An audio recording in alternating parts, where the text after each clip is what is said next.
বেশি? যুদ্ধ হলে জিতবে কে? আবেগ না যুক্তি? এগিয়ে কে? ভারতের কাঁটা চীন? আর কত প্রতিবেশী রাষ্ট্রের একের পর এক কুচক্রে আর কত মরবে ভারতবাসী? এবার কি সময় প্রতিশোধের? पूरी सपोर्ट दिया ऑपोजिशन ने सरकार को, कोई भी एक्शन नहीं। जिन्होंने ये हमला किया है उन आतंकियों को और इस हमले की साजिश रचने वालों को उनकी कल्पना से भी बड़ी सजा मिलेगी। রক্তের হিসেব চাইছে জনতা। পাকিস্তান বলে কোনো জিনিস নেই, সব জিহাদি। আর এই জিহাদিদেরকে কিভাবে লাইনে ঢোকাতে হয় সেটা ভারতবর্ষ ভালো করে জানে। এখন ওদের 4টে সেনার অফিসার পরিবার নিয়ে লন্ডন পালিয়ে গেছে, নিজের পরিবারকে লন্ডন পাঠিয়ে দিয়েছে। এই পরিস্থিতি এখন সবে তো শুরু। ভারতবর্ষের খালি একটা রেজিমেন্ট দরকার নেই, পুরো ভারত আর্মির দরকার নেই, একটা রেজিমেন্ট খালি গোর্খা রেজিমেন্ট পাঠিয়ে দিলে পাকিস্তান ম্যাপ দিয়ে সরে যাবে। রাফেলের আওয়াজ শুনে প্যান্টে পেশাব করে দেয়। 1971 জঙ্গে হেরেছে, আর কি চাই? পাকিস্তান বলে কোনো জিনিস আছে? ওরাই বলছে কি পাকিস্তান নিজেই পীড়িত আতঙ্কবাদ থেকে। তাহলে আমি তো বলছি পাকিস্তানকে এগিয়ে আসতে হবে ভারতের সঙ্গে মিলে, বা ও যদি বলে আমাদের প্রধানমন্ত্রীকে বলে কি ভাই আমরা তো পীড়িত আছি, যখন বলছে তাহলে এই ট্রিটমেন্টটা করার জন্য দুজন মিলেই এই আতঙ্কবাদটাকে শেষ করার জন্য যদি দরকার হয় তো ওনাকে বলবো কি উনিও এগিয়ে আসুন। যেটা ক্যান্সার হয়ে এতদিন ধরে পড়ে আছে, ওই প্রিয়কাটার যা ক্যান্সারটার এবারে ট্রিটমেন্ট দরকার আছে, কারণ অনেক সহ্য হয়েছে আর সহ্য সীমার বাইরে বেরিয়ে গেছে। আর এইভাবে ধর্ম চিহ্নিত করে ভারতীয়দের ভারতের ভূমিতে ঢুকে মারবে, এ সহ্য করা যাবে না। কিন্তু শক্তি? যুদ্ধ বাঁধলে জিতবে কে? ধারে ভারে এগিয়ে ভারত।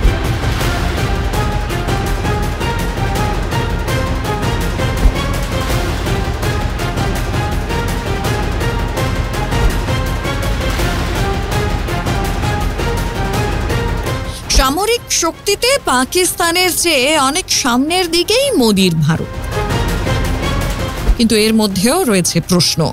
যদিও বিশেষজ্ঞরা বলছেন আর্মির আমাদের যা সংখ্যা, ধরে নিলাম যদি 12 লক্ষ আমার সৈন্য থাকে আর্মিতে, পাকিস্তানের সেখানে আছে 6 লক্ষ কিছু, তার মানে 50%। ঠিক আছে, এয়ারফোর্স পাকিস্তানের তুলনায় আমাদের যথেষ্ট শক্তিশালী। তাদের কাছে F-16 থাকতে পারে, তাদের কাছে J-17 বলে একটা চাইনিজ এয়ারক্রাফট আছে, থাকতে পারে, কিন্তু এখানেও প্রায় দুগুণ, মানে প্রায় দুগুণের কাছাকাছি হচ্ছে ভারতীয় সেনাবাহিনী, ইন্ডিয়ান এয়ারফোর্সের ফাইট এয়ারক্রাফটের সংখ্যা। অন্য জিনিসগুলো ছেড়েই দিলাম, ফাইট এয়ারক্রাফট। সুতরাং সেই দিক থেকেও আমাদের কাছে রাফেল আছে, আমাদের কাছে এখন Tejas is 4.5 generation fight aircraft. তারপরে আমাদের কাছে এখনও পর্যন্ত জাগুয়ার আছে, সুখয় 30 আছে। আমাদের এয়ারফোর্সের প্লেন ব্রাহ্মোস মিসাইল ক্যারি করতে সক্ষম। ভারতবর্ষের আর্মি, নেভি বা এয়ারফোর্স আমাদের দুটো এয়ারক্রাফট ক্যারিয়ার আছে। ডেস্ট্রয়ার পাকিস্তান নেভির নেই বোধহয়। সব দিক থেকেই ভারতীয় সেনাবাহিনী, সে আর্মি হোক বা নেভি হোক বা এয়ারফোর্স হোক, পাকিস্তানের তুলনায় অনেক বেশি শক্তিশালী। আমাদের কাছে যাই মেশিন থাক, সেই মেশিনগুলো যারা চালাচ্ছে তাদের স্কিল, তাদের ট্রেনিং, তাদের ডেডিকেশন, তাদের উইল, সমস্ত কিছু ভারতীয় সেনাবাহিনীর পাকিস্তানের তুলনায় অনেক বেশি। ওয়ার্ল্ড রেকর্ডে যেখানে নাম আছে যে এতগুলো সৈন্য একসঙ্গে এক জায়গায় একদিনে পৃথিবীর কোনো জায়গায় সারেন্ডার করেনি, যেটা ওরা ঢাকা ময়দানে করেছিল 1971 সালে। যুদ্ধ লাগুক, তুমি যে যুদ্ধ করো, তুমি এইরকম একটা নিঃসহায়, অসহায় এবং শিশু, তাকে তুমি পিতৃহীন করলে, হয়তো তোমাদের কোনো হচ্ছে না, কোনো অসুবিধে, তোমাদের কোনো মায়া দয়া মানবিকতা বলে কিছু নেই। দুটো একটা মাথা, দুটো হাত, দুটো পা থাকলে মানুষ হয় না। ওরা হচ্ছে সেই দল। বাহিনী যে কোনো সিচুয়েশনের জন্যে আমরা কিন্তু প্রস্তুত আছি। পাকিস্তান মুসলিম কান্ট্রি মোটামুটি তাদের পাশে আসবে, হয়তো ওভারটলি না হলেও কভারটলি থাকবে, ফাইন্যান্স করা, করা। আর বাকি যেটা নিউক্লিয়ার পাওয়ার, এই যে মিসাইল টিসাইল, তাতে আমরা 10টা ওপরে আছি।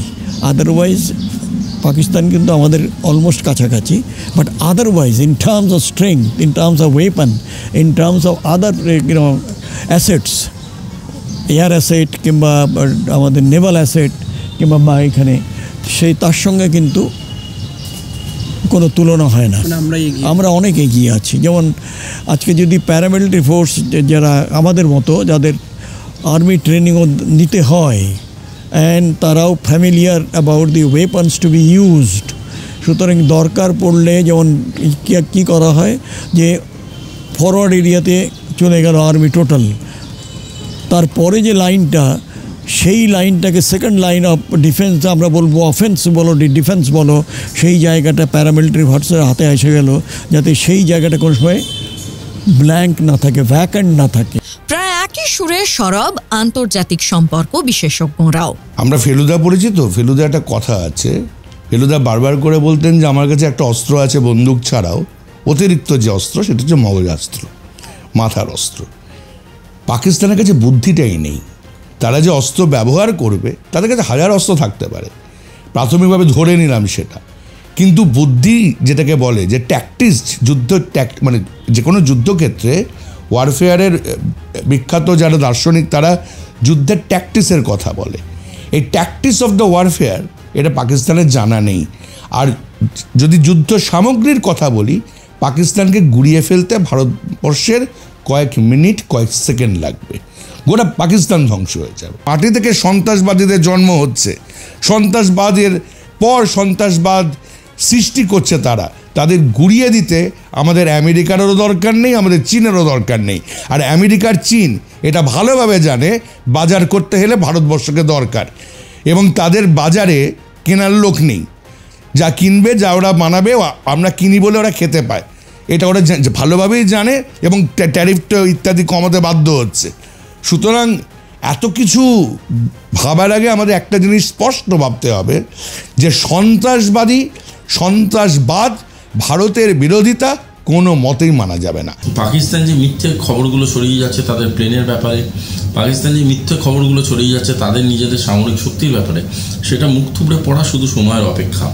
আরেকটা কথা ভীষণভাবে বুঝে নেওয়া দরকার, ভারতবর্ষ জানে এই ধরনের আক্রমণের পরে ভারতবর্ষের উপরে যে অর্থনৈতিক প্রেশার আসতে পারে সেটাকে কাউন্টার করার কতটা ক্ষমতা তারা রাখে। ভারতবর্ষ জানে তাদের সেলফ এবিলিটিটা কতটা, ভারতবর্ষ জানে তাদের সেলফ রিসোর্সেস এবং রিজার্ভসগুলো কতটা।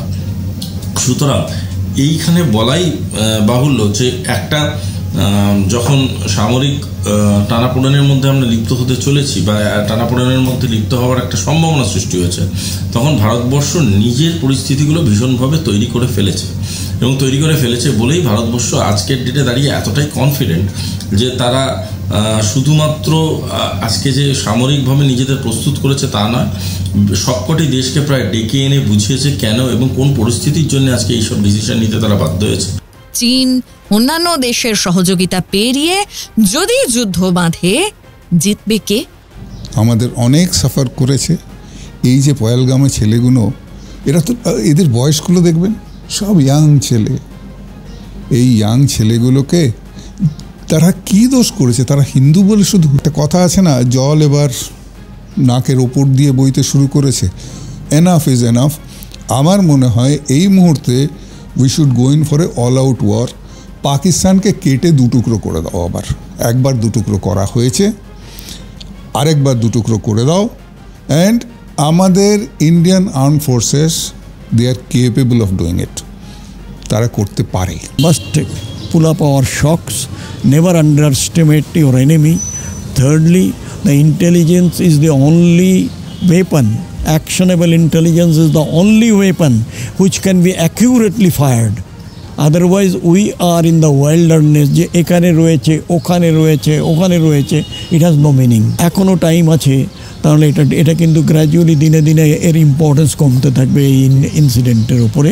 যে আমি বারবার, কারণ যদি আমরা দুটো স্টেটও প্রো ইন্ডিয়া করে নিতে পারি strongly, that is our bonus. পাকিস্তানকে প্যাম্পার করে যাচ্ছে, যেটা পাকিস্তানের বোধহয় ডিফেন্স মিনিস্টার পরশুদিন উগরেই দিলেন, যে 30 বছর ধরে আমরা ইউএসের ডার্টি কাজগুলো করে যাচ্ছি। কারণ ইউএস যে টাকাটা দেয় ওরাও জানে, কিন্তু নামে দেয় অন্য যে এদের better quality of living and all those thing, infrastructure বানাও, ইয়ে করো, যেটা ওরা করে না। ওরা কি করে, ওই টাকাটা দিয়ে টেররিস্ট কিংবা ইনসার্জেন্ট তাদের তৈরি করে সেই টাকাটা দিয়ে।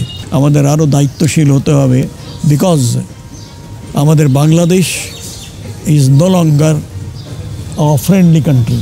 নট অনলি দ্যাট, প্রশ্নটা হচ্ছে the ISI or the Pakistan chief of staff অথবা ওদের যে ট্রেনিং হেড, ট্রেনিং মডিউলটা ওরা বলছে যে আমরা দেব, এবং Yunus is agreeing to that. তার মানে এটা কি, দ্য চিফ অফ স্টাফ সে কিন্তু মানে গ্র্যাজুয়ালি সাইডলাইনড হয়ে যাচ্ছে। যদি বাংলাদেশের ওপর এগেনস্টে কিছু করতে যাই তাহলে কিন্তু it may not be very wise decision. কারণটা হচ্ছে it is the independent country, আমরাই করে দিয়েছিলাম, কারণ আমি বাংলাদেশ যুদ্ধে ছিলাম, আই ফর দ্য ব্যাটল। সেই জায়গাটায় এই যে চেঞ্জটা, সেই চেঞ্জটা যদি ওরা ইয়ে করে, সেই জায়গাটা কিন্তু আমাদের পক্ষে একটুখানি সমঝে গিয়ে করতে হবে। যে করতে হয় তাহলে কিন্তু সমঝাতে হবে। পাকিস্তানের অবস্থান ভারতের বিরোধিতা হলেও যতই হুঙ্কার দিক, পাকিস্তান, বাংলাদেশ এগুলো ভারতের জন্য কিন্তু যায় আসে না। ভারতের যে কোনো প্রেক্ষাপটে ঠিক যেমনভাবে জঙ্গি সংগঠনগুলোর বা জঙ্গিদের ঘরগুলোকে গুড়িয়ে দেওয়া হচ্ছে কাশ্মীরের মাটিতে, এই আবেদন এবং এই বার্তা ভারতের পক্ষ থেকে স্পষ্ট করে দেওয়া হচ্ছে, যদি কোনো সন্ত্রাসবাদী রাষ্ট্র, কোনো সন্ত্রাসবাদের সৃষ্টি ভারতবর্ষের সার্বভৌমত্বে আঘাত করে, তাদের ওইভাবে গুড়িয়ে দেওয়া হবে। এটা সেনাবাহিনী করছে কিনা আমি জানি না, যেই করুক এইভাবে গুড়িয়ে দেওয়া হবে যে সন্ত্রাসবাদী আশ্রয়। এবং ভারতবর্ষের মাটিতে থেকে 140 কোটির কাছাকাছি মানুষ এই দেশে বাস করে, তাদের উপর যদি হামলা হয়, যে কোনো সন্ত্রাসবাদী হামলার মোকাবিলা করার জন্য ভারতবর্ষ প্রস্তুত। 47 সালের পর থেকে পরপর যুদ্ধ করেছিল। 71 সালে যখন বাংলাদেশের যুদ্ধের সময়, সেই সময় যতগুলো পাকিস্তানি আর্মি বন্দী হয়েছিল, ভারতের দয়ায় ওরা ছাড়া পেয়েছিল। আমরা অনেক ধৈর্য দেখিয়েছি, কিন্তু বারবার যদি ভারতবর্ষের মাটিতে আঘাত করে, ওই পাকিস্তান কেন, পাকিস্তানের জঙ্গি সংগঠনের আঁকড়া সমেত সবাইকে উপড়ে ফেলা হবে। কোনো দেশ ইনভলভ হয়নি, কোনো দেশের ইনভলভ আবার সাহসও নেই। 71 সালে চীন ইনভলভ হয়েছিল, 62তে চীনের সঙ্গে ভারতের যুদ্ধ হয়েছিল, তারপর 71-এর যুদ্ধে চীন কোথায় ছিল? চীনের অত ক্ষমতা নেই এই মুহূর্তে ভারতের সঙ্গে যুদ্ধ করে বা লিপ্ত হয়। এমন একটা দেশ যার 3য় নম্বর রাষ্ট্রীয় শক্তি, সেরকম একটা দেশের সাথে যখন পাকিস্তান যুদ্ধ করবে বলে ভাবছে, আমার খুব জানতে ইচ্ছা করছে যে তাদের মধ্যে সত্যি কি মস্তিষ্কে সত্যি কি কাজ করছে। পাকিস্তান কি মনে করছে তারা যখনই আমাদের সাথে যুদ্ধে লিপ্ত হবে, পাকিস্তানের প্রিয় যে বন্ধুরা আছে তারা এসে তাদের পাশে দাঁড়াবে? Let us make one thing very clear, Bharatvarsha as a relied friend and Bharatbharsha as an ally is very respected across the globe. সুতরাং কান্ট্রিজ লাইক চায়না অলসো তারাও পরিষ্কার বুঝিয়ে দিয়েছে যে আমরা কোনোভাবে পাকিস্তানের পাশে এই ঘটনাতে দাঁড়াচ্ছি না। Absolutely and very very mature state of diplomacy যেটা ভারতবর্ষ করছে, এবং আমার বিশ্বাস যদি এটা রিপিট করতে থাকে বা প্যাটার্ন নিয়ে একটা এগোতে থাকে, পাকিস্তান যে ধরনের ব্যাকল্যাশ খেতে চলেছে সেটা তাদের কল্পনারও বাইরে। ক্যামেরায় সুমন দাসের সঙ্গে রমেন দাসের রিপোর্ট, সংবাদ প্রতিদিন.in।